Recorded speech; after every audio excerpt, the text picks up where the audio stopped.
ketika merasa aman dari siksa Allah Subhanahu wa taala. Ma'asyiral muslimat yang dimuliakan Allah Subhanahu wa taala, merasa aman dari makar ataupun siksa atau azab Allah Subhanahu wa taala adalah sesuatu yang sangat bahaya dalam kehidupan kita, karena dia menghilangkan perasaan takut. Rasa aman dari makar ataupun siksa Allah Subhanahu wa taala artinya dia menghilangkan sesuatu yang sangat penting dalam ibadah hati kita. Apa itu? Al-khawfu, perasaan takut. Di sini pengarang rahimahullahu taala membawakan beberapa dalil dari Al-Qur'an dan juga hadis Nabi sallallahu alaihi wasallam. Allah Subhanahu wa taala berfirman, "Fala ya'manu makrallahi illal qaumul khasirun." Tidaklah orang itu merasa aman dari makar Allah atau siksa Allah kecuali orang-orang itu termasuk orang-orang yang rugi. Ayat ini, Bu, sebelumnya adalah ayat bicara soal kaum-kaum umat terdahulu. Jadi surah Al-A'raf ayat 99 ini, kalau Ibu baca ayat-ayat sebelumnya, itu bicara tentang azab-azab yang Allah Subhanahu wa taala turunkan kepada umat-umat sebelum kita, di mana Allah Subhanahu wa taala menceritakan tentang kisah Nabi Allah Hud alaihi salatu wassalam yang diutus kepada kaumnya yang bernama kaum Ad. Tapi sebagaimana kebiasaan Rasul yang diutus oleh Allah Subhanahu wa taala tidak lepas daripada penentangan kaumnya, sehingga akhirnya Allah Subhanahu wa taala timpakan azab kepada kaum Ad itu dengan cara apa? Dengan cara diangkat ke langit, kemudian dibentur-benturkan di langit selama 7 malam 8 hari, baru kemudian ditimpakan kembali ke bumi seperti tunggul-tunggul kurma, kata Allah. Kemudian setelah lewat masanya kaum Ad yang diutus kepada mereka Nabi Allah Hud alaihi salam, maka Allah Subhanahu wa taala menceritakan tentang kisah kaum Tsamud yang diutus kepada mereka. Kaum Tsamud ini seorang nabi yang digadang-gadangkan dalam kaumnya itu menjadi pemimpin mereka, Nabi Allah Saleh alaihi salam. Tapi ketika Nabi Allah Saleh diangkat menjadi nabi, justru kaumnya malah ingkar. Keingkaran kaumnya inilah menjadikan Allah Subhanahu wa taala turunkan azab kepada mereka. Mereka dibinasakan bergelimpangan di rumah-rumah mereka dengan satu teriakan Jibril alaihi salam. Kemudian setelah lewat kaum Tsamud, Allah Subhanahu wa taala menceritakan kaum Madian yang kebiasaan mereka curang dalam berdagang. Mereka suka mengurang-urang takaran, mengurang-urang timbangan, mengurang-urang meteran dan begitu seterusnya. Akhirnya kemudian Allah utus kepada mereka Nabi Allah Syu'aib alaihi salam. Lagi-lagi kaum Madian kufur kepada seruan Nabi Syu'aib. Akhirnya Allah azab mereka. Kemudian setelah itu Allah Subhanahu wa taala ceritakan kisah Nabi Allah Lut, kisah kaum Sodom, kaum yang melakukan dosa yang belum pernah dilakukan umat sebelum dan sesudahnya. Berbagai macam kerusakan, salah satunya yang berkaitan dengan seksual, penyimpangan seksual, muncul homoseksual, lesbi dan begitu seterusnya. Akhirnya Allah Subhanahu wa taala turunkan azab kepada mereka dengan dihujani batu dan diangkat negerinya ke langit, kemudian dihempaskan kembali, dan kita lihat hari ini menjadi laut mati. Baru setelah itu Allah Subhanahu wa taala berfirman. Apa firman Allah Subhanahu wa taala? Allah Subhanahu wa taala mengatakan, afa amina ahlul qura an ya'tiyahum ba'suna bayatan wa hum naimun. Awa amina ahlul qura an ya'tiyahum ba'suna duha wa hum yal'abun. Afa aminu, nah di sini baru masuk ayatnya, afa aminu makrallahi fala ya'manu makrallahi illal qaumul khasirun. Maka apakah penduduk negeri itu merasa aman dari siksa Allah Subhanahu wa taala yang datang kepada mereka di malam hari ketika mereka sedang tertidur? Ataukah penduduk negeri itu merasa aman dari siksa Allah yang datang pada mereka di pagi hari, sedangkan mereka sedang bermain-main? Kemudian Allah mengatakan, atau apakah mereka merasa aman dari siksa Allah Subhanahu wa ta'ala yang datang tidak terduga? Tidaklah orang yang merasa aman dari siksa Allah kecuali orang-orang yang rugi. Ma'asyiral muslimat yang dimuliakan Allah Azza wa Jalla, sehingga kalau kita melihat tartib surah Al-A'raf yang menceritakan tentang umat-umat yang dihancurkan karena pembangkangan mereka kepada Allah dan Rasulnya, dan mereka merasa aman dari azab Allah Subhanahu wa ta'ala, kemudian Allah katakan di sini, apakah penduduk negeri itu merasa aman dari siksa Allah yang datang di waktu duha, di waktu malam tidak terduga, menunjukkan bahwa aman dari siksa Allah itu mengundang azab. Hakikatnya mereka sedang mengundang azab Allah Subhanahu wa ta'ala. Lihat di sini Allah Subhanahu wa ta'ala, Bu, kalau mengirim azab itu rata-rata Allah Subhanahu wa ta'ala turunkan di saat manusia tidak memiliki persiapan untuk tobat. Karena Allah Subhanahu wa ta'ala mengatakan, afa amina ahlul qura an ya'tiyahum ba'suna bayatan wa hum naimun. Apakah penduduk negeri itu merasa aman dari siksa kami, kata Allah, yang datang kepada mereka di malam hari? Malam hari tempat orang tidur kan. Dan rata-rata kita lihat musibah di negeri kita ini datangnya kapan? Malam. Gempa, tsunami, dan begitu seterusnya. Rata-rata di malam hari. Sementara malam hari itu manusia tidak sedang terjaga, mereka sedang tertidur. Atau walaupun seandainya kemudian ditimpakan di siang hari, maka Allah Subhanahu wa ta'ala katakan, awa amina ahlul qura an ya'tiyakum ba'suna dhuhan wa hum yal'abun. Atau apakah penduduk negeri itu merasa aman dari siksa kami, kata Allah, yang terkadang kami datangkan di waktu duha sementara mereka sedang bermain-main. Karena waktu duha itu, Bu, orang kan sibuk dengan dunia. Yang ke pasar ya ke pasar, yang punya kantor ke kantor, yang punya ladang ke ladang, yang punya jalan ya kerja di jalan. Rata-rata waktu duha itu waktu orang mengejar dunia, Bu. Orang sedang lalai. Tiba-tiba kemudian Allah Subhanahu wa ta'ala datangkan adab sekonyong-konyong kepada mereka. Ataupun walaupun seandainya tidak datang di malam hari, tidak juga datang di waktu duha, apa kata Allah? Afa aminu makrallah. Ataukah mereka merasa aman dari makar Allah yang datang tidak terduga? Boleh jadi mungkin dia keluar di siang hari atau sore hari, tahu-tahu dia tertabrak mati, tahu-tahu ada musibah besar mati, tahu-tahu sedang di laut tenggelam, dan begitu seterusnya. Dan Allah Subhanahu wa ta'ala akhiri dengan firman-Nya, fala ya'manu makrallah illal qaumul khasirun. Orang yang tidak merasa aman dari siksa Allah itu hakikatnya mereka orang yang rugi. Ma'asyiral muslimat yang dimuliakan Allah Subhanahu wa ta'ala, orang-orang yang merasa aman dari makar Allah Subhanahu wa ta'ala ini macam-macam, Bu, penyebabnya. Tetapi intinya bahwa orang yang merasa aman dari makar Allah itu, mereka adalah orang-orang tertipu. Mereka kira mereka bisa membuat makar kepada Allah. Mereka tidak paham bahwa makar Allah lebih hebat dibandingkan makar mereka. Wa makaru makran wa makarna makran wallahu khairul makirin. Mereka hendak menipu Allah dengan membuat makar. Allah pula lebih punya makar lagi, dan makar Allah jauh lebih hebat dibandingkan makar makhluknya.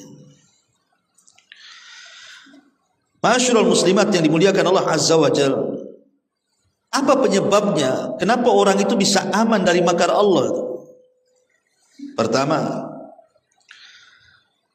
biasanya orang yang merasa aman dari makar Allah itu penyebabnya karena tertipu dengan dunia. Mereka tertipu dengan dunia, sibuk mengejar dunia, lupa akhirat. Akhirnya kemudian Allah timpakan azab kepada mereka. Dan itu difirmankan dalam Al-Quranul Karim, di mana Allah Subhanahu wa taala berfirman tentang orang-orang yang mereka lupa bahwa di langit itu ada Tuhan yang mengawasi mereka. Apa kata Allah? Falamma nasu ma dzukkiru bihi fatahna alaihim abwaba kulli syai'in hatta idza farihu bima utu akhadnahum baghtatan fa idza hum mublisun. Dalam surah Al-An'am ayat 44 Allah katakan, maka apabila mereka lupa terhadap apa yang telah diingatkan kepada mereka, lupa dengan Quran, lupa dengan hadis, lupa dengan Islam, lupa dengan nabinya, lupa dengan akhirat.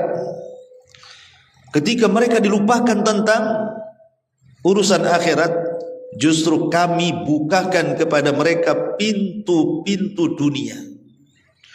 Disukseskan jualannya, disukseskan bisnisnya, banyak keuntungannya melimpah. Bukannya bersyukur, malah kufur. Maka Allah katakan, apabila mereka sudah senang dengan apa yang telah diberikan Allah kepada mereka dari dibentangkan dunia ini, akhadnahum baghtah, disitulah kami akan datang dengan azab yang tiba-tiba. Lihat kisah Qarun. Al-Quran itu bukan kitab sejarah, walaupun ada sejarah dalam Al-Quran, tapi Al-Quran itu kitab ibrah, kitab pelajaran dan kitab hidayah. Ketika Allah Subhanahu wa taala menceritakan Qarun, bukan berarti kisah Qarun selesai sampai Qarunnya mati, tapi akan ada Qarun-Qarun yang menggantikan Qarun-Qarun Musa. Walaupun tidak sekaya Qarun Musa, tapi akan ada orang-orang sejenis Qarun. Qarun ini sebenarnya dia awalnya orang baik, Bu. Orang soleh, ada yang mengatakan orang soleh kalau kita melihat kisah Israiliyat itu. Bahkan disebut munawwir karena dia pakar pembaca Taurat.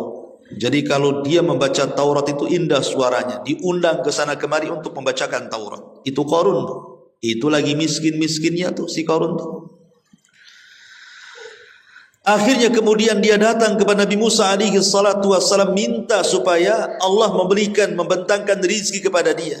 Maka oleh Nabi Musa diajarkanlah Ismul A'zam, nama-nama Allah yang agung, yang dengannya siapa yang berdoa dikabulkan dan siapa yang meminta diberi. Akhirnya kemudian lambat laun waktu pun berjalan, Qarun akhirnya Allah bentangkan kekayaannya seluas-luasnya. Bahkan bukan hanya orang paling kaya di zaman Bani Israel, bahkan orang paling kaya satu dunia mungkin. Hari ini siapalah yang punya kekayaan seperti Qarun tuh, Bu? Yang gemboknya saja diangkat oleh uli kuwah, pemilik tenaga-tenaga kuat. Uli usbatin ulil kuwah, Quran mengatakan. Bagaimana dengan pintu dan gudangnya?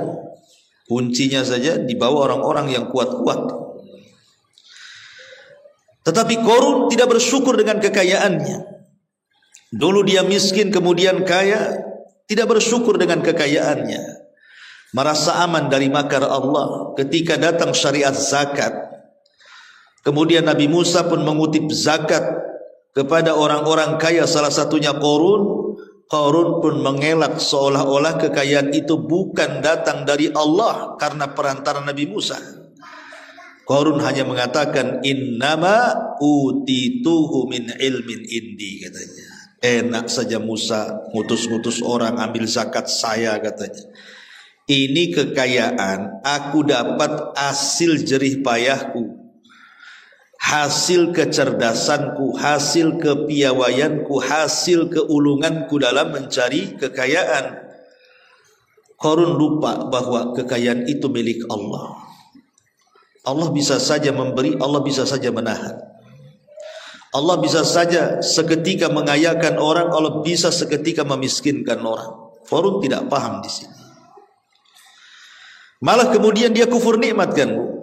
Akhirnya dengan kufur nikmat itu dia merasa aman dari siksa Allah, merasa aman dari makar Allah, merasa aman dari azab Allah Subhanahu wa taala. Mulai dia mengganggu dakwahnya Nabi Musa dan memfitnah Nabi Musa dengan fitnah macam-macam. Maka ketika Qarun terus merasa aman dari siksa Allah, maka Allah Subhanahu wa taala katakan fa khasafna bihi wa bidarihil arda. Kami tenggelamkan si Qarun dan seluruh kekayaannya ke dasar bumi. Makanya hari ini kalau nemu dompet di jalan bilangnya harta Qarun. Padahal dompet orang tuh. Ya. Dari sini diambil pelajaran apa Bu? Di antara orang-orang atau penyebab besar orang itu merasa aman dari makar Allah, dari siksa Allah itu karena tertipu dengan dunia. Kan banyak orang-orang sekarang Bu, persis akhlaknya seperti Qarun. Ya wajar saja saya kaya, ya saya kan pejabat. Saya menteri loh. Saya bekerja jadi dokter. Saya pilot, saya insinyur. Saya sekolah tinggi sampai doktor, profesor. Ya wajar saya kaya. Kekayaan itu bukan dari titel. Kekayaan itu datang dari Allah. Berapa banyak orang yang gak punya titel kaya juga. Itulah kufur nikmat namanya. Merasa aman dari makar Allah Azza wa Jalla. Kaya itu tidak dilarang dalam Islam. Tetapi kalau kekayaan itu sampai melalaikan, itulah yang dilarang. Orang jadi kaya tidak ada hukumnya. Karena para sahabat juga banyak yang kaya. Para nabi juga ada yang kaya. Tetapi kekayaan yang dipuji adalah kekayaan yang dengan kekayaan itu dia menolong agamanya. Dan kekayaan itu menjadi tercela ketika kekayaan itu melalaikan dari agamanya. Seperti Qarun. Karena tertipu dengan dunia akhirnya merasa aman dari siksa Allah, Allah turunkan siksanya kepada si Qarun. Ini yang pertama. Sebab orang merasa aman dari siksa Allah itu karena tertipu dengan dunia, akhirnya masuk kepada istidraj. Apa Bu? Istidraj. Apa istidraj itu? Nabi SAW bersabda, "Idza ra'aitallaha yu'til 'abda minad dunya 'ala ma'asihi ma yuhibbu fa innama huwa istidrajun." Kata Nabi SAW, kalau engkau melihat ada seorang hamba kok diberikan dunia terus-terusan padahal dia suka melakukan maksiat. Maksiat terus tapi kayanya bertambah. Maksiat terus tapi suksesnya bertambah. Kok nggak miskin-miskin orang ini? Padahal maksiatnya luar biasa. Makin kaya, makin bejat, makin gak karuan. Itulah disebut istidraj namanya. Kufur kepada Allah tetapi Allah masih memberikan nikmatnya kepada dia. Lah yang seperti ini hati-hati, karena dia telah atau sedang merasa aman dari siksa Allah. Karena Allah Subhanahu wa taala berfirman, "Kalla innal insana la yatgha an ra'ahu istaghna." Sekali-kali manusia itu mudah melampaui batas, kata Allah, ketika dia dibentangkan kekayaan. Dan umumnya kekayaan itu sirru tughyan, rahasia bejatnya orang. Ketika miskin masihlah dia rajin ke pengajian, rajinlah dia salat ke masjid, rajinlah dia silaturahim. Lisannya juga masih suka senyum, suka bercanda, tawadhu, rendah diri. Ketika kaya hilang semuanya. Tidak ke pengajian, tidak ke masjid, tidak silaturahim. Lisan pun sudah malas senyum, sudah tidak supel kepada sesama orang-orang susah, itulah mulai itu istidraj itu. Dia merasa aman dari makar Allah Subhanahu wa taala. Ma'asyiral muslimat yang dimuliakan Allah Azza wa Jalla. Ini yang pertama. Bahwa di antara sebab kenapa orang merasa aman itu karena tertipu dengan dunia. Yang kedua, tertipu dengan pangkat jabatan kepemimpinan. Tertipu dengan perkara-perkara ini. Sebelum menjadi pemimpin masih rakyat biasa lah kan Bu. Masih tawadhu lah orangnya. Si rajin dia ngaji masjid, ibadah gitu ya. Ketika mulai jadi pemimpin, mulailah setan datang. Karena kepemimpinan ini biasanya kalau orang itu sudah ambisi dari awal, itu akan rusak. Karena biasanya akan melahirkan banyak penyakit hati. Lahirlah sombong dari situ. Lahirlah takabur dari situ. Lahirlah ujub dari situ. Lahir hasad. Lahir dengki dan begitu seterusnya. Makanya Nabi SAW ketika ada seorang sahabat Abu Darda radhiyallahu anhu meminta kepada Rasul, Abu Dzar Al-Ghifari meminta kepada Rasul untuk menjadi pemimpin, Rasul tolak. Dan Rasul katakan kau lemah, gak bisa. Ya. Masyarul muslimat yang dimuliakan Allah Azza wa Jalla. Kita lihat para pejabat itu, orang-orang yang diberikan kedudukan, dan kedudukan juga sama dengan harta nikmat dari Allah. Allah yang meletakkan seseorang dapat kedudukan, Allah juga yang kemudian mencabut kedudukan orang itu. Ketika kemudian kita melihat dalam Al-Quran kisah Fir'aun umpamanya, Raja Mesir yang konon katanya jasadnya itu dimumikan di Mesir, dan ada yang berpendapat itulah Ramses yang kedua tuh, yang dikatakan Fir'aunnya Musa. Lihat bagaimana kecongkakan seorang Fir'aun yang Allah katakan idhab ila fir'auna innahu tagha. Pergi kau Musa kepada Fir'aun, dia melampaui batas. Ya, karena terkadang para pemimpin-pemimpin yang Allah takdirkan menjadi pemimpin itu terkadang kalau tidak beriman itu jadi melampaui batas. Dia akan sikat-sikut kanan kiri gitu ya, terjang sana sini. Yang penting kepemimpinannya tidak dia belokkan. Bahkan bisa dia bunuh orang. Lah mereka tertipu dengan kepemimpinan. Kepemimpinan itu kan amanah dari Allah Subhanahu wa taala, harusnya kan dijaga. Harusnya dengan alat itu dia bisa berdakwah, mengajak manusia ke jalan seperti Dzulqarnain. Dia habiskan untuk berdakwah ke arah timur, barat, utara dan selatan tuh. Walaupun Al-Quran menyebutkan 3 arah, tapi lihat bagaimana Dzulqarnain mengajarkan kepada kita hari-harinya dipenuhi dengan dakwah ilallah, berdakwah kepada Allah. Nah, itu yang benar tuh. Tapi lihat Qarun, lihat Namrud, lihat Dzunwas atau para penguasa-penguasa tempo dulu. Karena kebejatan mereka merasa aman dari siksa Allah dan makar Allah, mereka pun menolak ajakan Allah dan Rasulnya. Apa yang terjadi? Allah azab mereka. Na'udzubillah. Kemudian yang ketiga, orang-orang yang merasa aman dari makar Allah Subhanahu wa taala adalah orang-orang yang diberikan pengetahuan, diberikan ilmu. Terkadang sombong dengan ilmunya, Bu. Seperti siapa dalam Quran?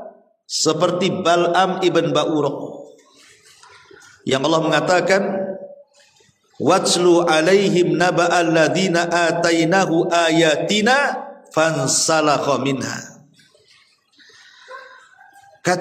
Katakan ya Muhammad, ceritakan tentang kisah seorang laki-laki yang Allah anugerahkan ilmu pengetahuan dari Allah. Dialah Bal'am ibn Ba'urah, kalau kata ahli tafsir. Lihat Bal'am bin Ba'urah merasa paling tinggi ilmunya, akhirnya kemudian didatangi oleh para tokoh-tokoh di kaumnya dengan iming-iming jabatan dan harta. akhirnya hilang pengetahuannya.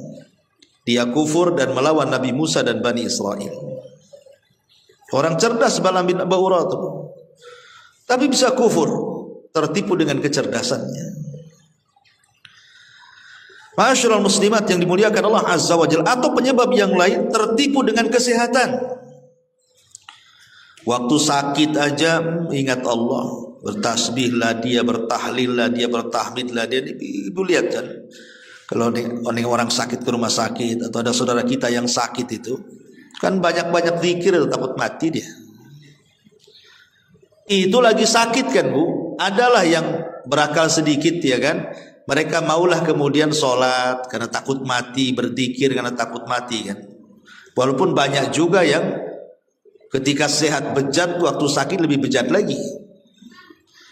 Tapi banyak orang-orang tertipu kan Bu, ketika sakit arah gitu kan, kemudian dokter melarang tidak boleh ini dan tidak boleh diulangi itu umpamanya kan. Wah, berangan-angan bercita-cita dia, nanti aku kalau sembuh nggak mungkinlah aku balik lagi ke maksiat itu.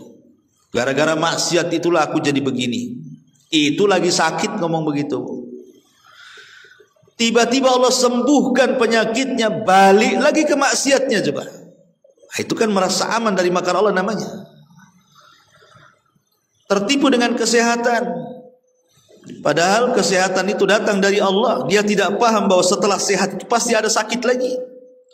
Karena tidak mungkin orang itu sehat terus, tidak mungkin orang itu sakit terus. Pasti ada giliran sehat, pasti ada giliran sakit. Wa tilkal ayyam nudawiluha bainan nas. Namanya hari itu kan diputar-putarkan. Ataupun penyebab orang merasa aman dari makar Allah itu karena banyak pengikutnya. Banyak pengikutnya. Nah, ini kan masalah nih. Orang-orang yang merasa aman dari makar Allah itu karena merasa pengikutnya banyak, anak buahnya banyak, karyawannya banyak, sehingga dia sombong dengan banyak pengikut itu. Seperti kisah Ashabul Jannatain itu. Kisah dalam surah Al-Kahfi ketika menceritakan kisah dua orang pemilik kebun. Yang satu kufur nikmat, yang satu syukur nikmat. Yang kufur nikmat ini merasa bangga dengan banyaknya pengikut di hadapan kawannya yang syukur nikmat itu. Akhirnya apa? Allah azab ladangnya. Ma'asyiral muslimat yang dimuliakan Allah Subhanahu wa taala, dan banyak lagi orang-orang yang merasa aman dari makar Allah ini. Tapi yang jelas bahwa jangan sampai kita merasa aman dari makar Allah, karena konsekuensinya berat. Ketika kita merasa aman dari makar Allah, dikhawatirkan Allah Subhanahu wa taala menimpakan azabnya sementara kita belum ada persiapan untuk itu. Maka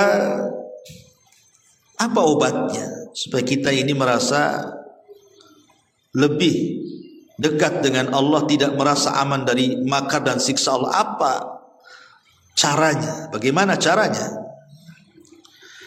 Ma'asyiral muslimat yang dimuliakan Allah Subhanahu wa taala, pertama Bu, tanamkan perasaan takut. Tanamkan perasaan takut kepada Allah Subhanahu wa taala. Karena begini Bu ya, kita tahu bahwa takut itu adalah satu ibadah yang diperintahkan oleh Allah Subhanahu wa taala, fala takhafuhum wa khafuni. Jangan takut kepada mereka, tapi takutlah kepadaku.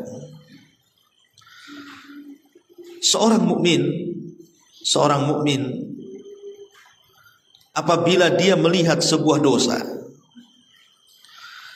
maka seolah-olah dia duduk di samping gunung yang mau meletus, kata Nabi.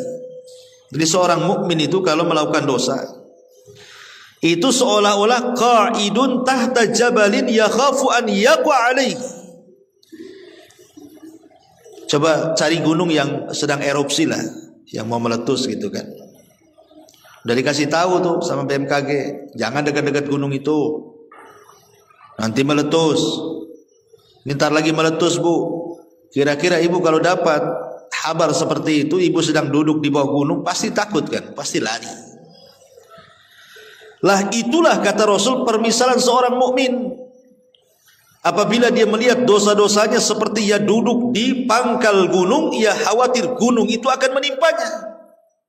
Makanya dia lari karena ketakutan dengan gunung itu, sebagaimana lari ketakutan dari dosa yang akan mengakibatkan azab. Karena dosa itu, Bu. Orang yang duduk di bawah gunung paling tinggi karena letusan gunung mati kan, Bu. Tapi orang yang melakukan dosa, kalau dia mati di atas dosa, bukan hanya sekedar mati, ada azab yang menunggu dia di neraka, naudzubillah. Tapi lihat bagaimana orang fajir. Orang fajir itu kata Rasul, yara dhunubahu kadubab marra ala anfihi faqala bihi hakadha. Tetapi orang jahat, orang fajir gitu ya, apabila melihat dosa itu tidak takut. Melihat dosa itu seperti melihat lalat yang hinggap di hidung, ditepas kemudian pergi lalat, datang lagi, ditepuk lagi, datang lagi, tidak ada takutnya. Seperti umpamanya orang melakukan maksiat kemudian ditegur oleh Allah, setelah kemudian sembuh, ngelakuin lagi maksiatnya, ngelakuin lagi, terus-terusan dia, terus-terusan, tidak akan takut lagi dengan Allah Azza wa Jalla. Itulah sifat orang fajir itu, hilang takutnya. Maka orang yang menanamkan perasaan takut, maka itu obatnya supaya kita tidak meremehkan, merasa aman dari makar Allah Subhanahu wa ta'ala. Karena para ulama salaf mengatakan, la tangdur ila sigharil khati'ati walakin dur ila azamati man ta'si. Jangan lihat pada kecilnya dosa, akan tapi lihat pada besarnya zat Allah yang engkau maksiati. Jangan pernah melihat kepada dosa, tapi melihatlah kepada siapa kita berbuat dosa, kepada Allah. Itu yang kita lihat. Kita sedang berbuat dosa kepada Allah yang sewaktu-waktu Allah akan mengirimkan makarnya kepada kita dan kita tidak sadar. Makanya Rasul mengatakan, iyyakum wa muhaqqarati adz-dzunub. Hati-hati kalian terhadap dosa-dosa yang kalian anggap kecil itu. Ma'asyiral muslimat yang dimuliakan Allah Subhanahu wa ta'ala. Ini diantara ilajnya, diantara obatnya adalah tanamkan perasaan takut. Yang kedua, obatnya adalah an yukthiral muslim min mutala'ati nususil wahyaini allati tatahaddas an wa'dillahi wa wa'idihi wa targhibi wa tarhib. Cobalah kita ini banyak membaca sejarah-sejarah, baik yang dicantumkan dalam Quran, baik sejarah yang dicantumkan dalam hadis. Lihat sejarah-sejarah umat dulu yang di muqaddimahi tadi saya jelaskan. Lihat kaum Ad yang diazab Allah, lihat kaum Samud yang diazab Allah, lihat kaum Madian yang diazab Allah, lihat kaum Sodom yang dianggap Allah, yang diazab Allah. Lihat perkara-perkara itu. Kenapa mereka sampai diazab? Kenapa mereka sampai disiksa? Tidak lain dan bukan karena mereka merasa aman dari siksa Allah kan, sehingga mereka berani menentang Nabi dan menentang Allah dan Nabinya. Maka dengan melihat kisah-kisah itu kemudian kita jadikan ibrah, bahwa kalau orang merasa aman dari makar Allah, bisa saja kemudian datang azab Allah secara tiba-tiba. Itu menyadarkan kita, Bu, dari sini jangan pernah aman dari makar Allah Azza wa Jalla. Kemudian juga an yastashiral abdu annahu la yadri aghufirat sayyi'atuhu wa qubilat hasanatuhu amla. Hendaklah seorang hamba itu berfikir, dia kan tidak tahu apakah kesalahan-kesalahannya akan diampuni ataukah kebaikan-kebaikannya akan diterima, kan tidak tahu. Orang kan tidak tahu, Bu. Lalu kenapa bisa merasa aman dari makar Allah? Sekarang logikanya kalau seandainya orang itu mati tiba-tiba, apa orang yang mati tiba-tiba itu merasa dia bisa mempertanggungjawabkan di hadapan Allah, siap tanggung jawab dengan mengatakan bahwa pasti Allah akan menerima dia, pasti Allah Subhanahu wa taala akan memaafkan kesalahannya? Siapa yang tahu? Kita tidak tahu. Kalau kita tidak tahu bahwa solat kita, puasa kita, ngaji kita ini siang ini diterima amalannya oleh Allah atau tidak, kan kita tidak tahu. Kita cuma hanya berharap saja, mudah-mudahan ibadah kita diterima. Tapi kita tidak bisa memastikan ibadah kita itu diterima atau tidak. Lah karena kita tidak tahu perkara-perkara seperti ini, maka jangan pernah merasa aman dari makar Allah. Bahkan lebih daripada itu, kita tidak tahu takdir kita apa, dan kita tidak tahu akhir kehidupan kita seperti apa. Su'ul khotimah kah, husnul khotimah kah, kita tidak tahu. Kalau tiba-tiba sekonyong-konyong Allah Subhanahu wa taala menurunkan azabnya, apakah kita termasuk orang-orang yang mati syahid umpamanya kan, ketika bekerja kemudian terkena runtuhan mati? Ataukah justru itu awal daripada azab Allah di dunia sebelum akhirat? Maka dengan menanamkan perasaan-perasaan seperti ini, mudah-mudahan menjadi timbullah perasaan tidak merasa aman dari makar Allah. Artinya takut kalau seandainya kemudian Allah Subhanahu wa taala menimpakan azabnya kepada kita, naudzubillah. Ma'asyiral muslimat yang dimuliakan Allah Azza wa Jalla, ada sebuah hadis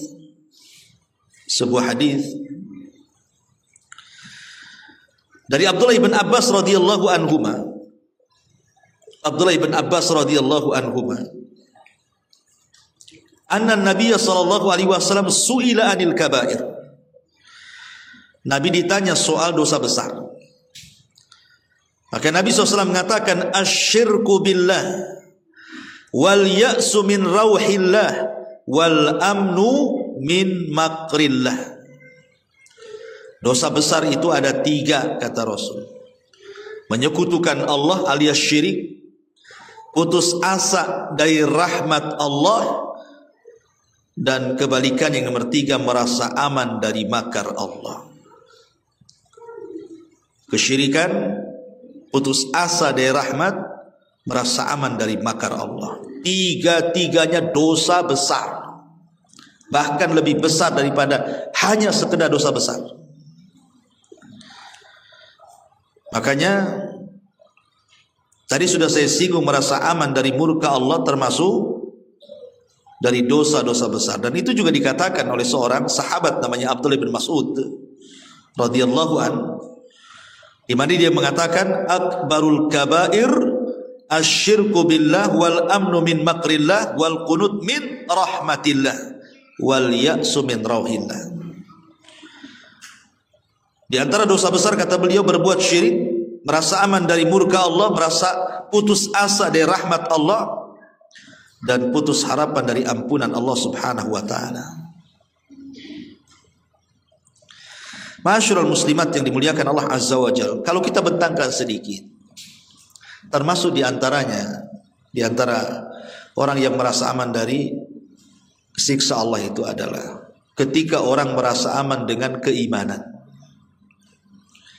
Ibu jangan pernah merasa aman dengan iman, dengan Islam.